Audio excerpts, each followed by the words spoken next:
In 1776, the Revolution was in its most perilous state. The Continental Army had sustained great losses from the Battle of White Plains and Fort Washington.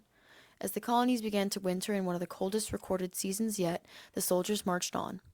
The army's supplies dwindled, many soldiers going without shoes as George Washington led the revolutionaries to retreat in Pennsylvania. Morale for the army was dangerously low, and General Washington realized he needed a strong offense if his army would make it through the winter. In a sequence of winter wartime victories that would come to be known as the 10 Crucial Days, General Washington accomplished possibly the most amazing comeback in the Revolutionary War. From terrible losses over battles such as the Battle of Brooklyn to the turnaround of a war, these were the 10 Crucial Days. Day 1.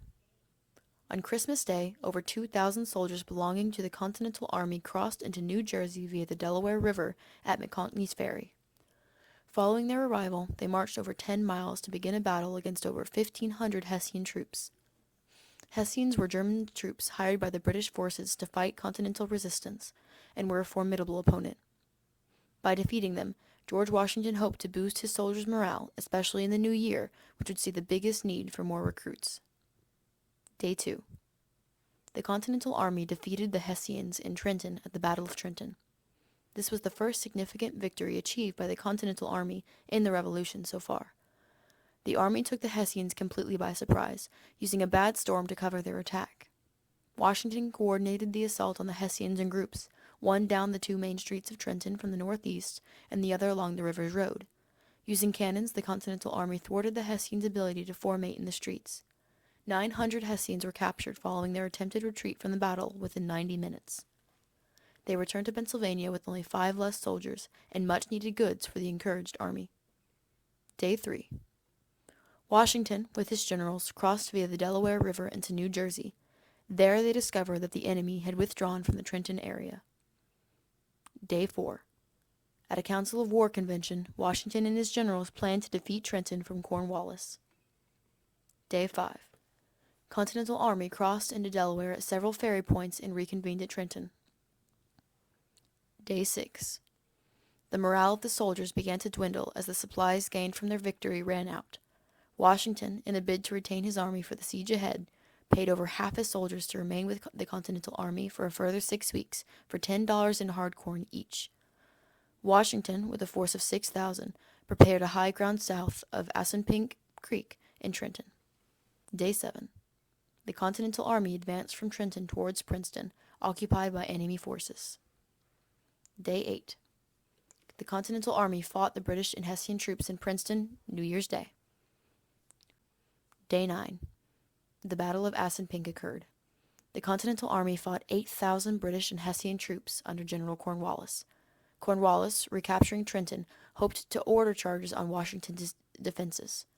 In retaliation, Washington's army fired volleys on the troops, punishing them with heavy British losses. Cornwallis held out all night, hoping to win in the morning. Under the cover of night, Washington ordered most of his army to Princeton, where he planned to surprise attack them. Washington cleverly kept some troops at Assunpink to create distractions and racket so that Cornwallis would believe that the Washington army remained at Trenton. Day 10. Overnight, Washington, with his troops, left Trenton and marched on Princeton. The initial point of contact at Princeton was along Stony Brook, where General Hugh Mercer led the Continental Corps, while British Colonel Charles Mauwood led his 55th Regiment towards Trenton. While crossing, the two sides spotted each other. Mauwood opened fire whilst the Americans came down the edge and followed with their bayonets. Washington led the Continentals and the militiamen against the British despite being outnumbered almost 4-1. After several volleys, the British were forced to retreat. Advancing on Princeton and setting up cannons facing Nassau Hall at the University of Princeton, the British were forced to surrender. The Battle of Princeton ended in a victory for the Continental Army and was the third and final triumph of the 10 Crucial Days.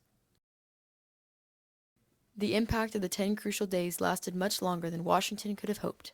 It is regarded as one of the greatest military offenses in history, George Otto Trevelyan having been quoted stating that it may be doubted whether so small a number of men ever employed so short a space of time with greater and more lasting effects upon the history of the world.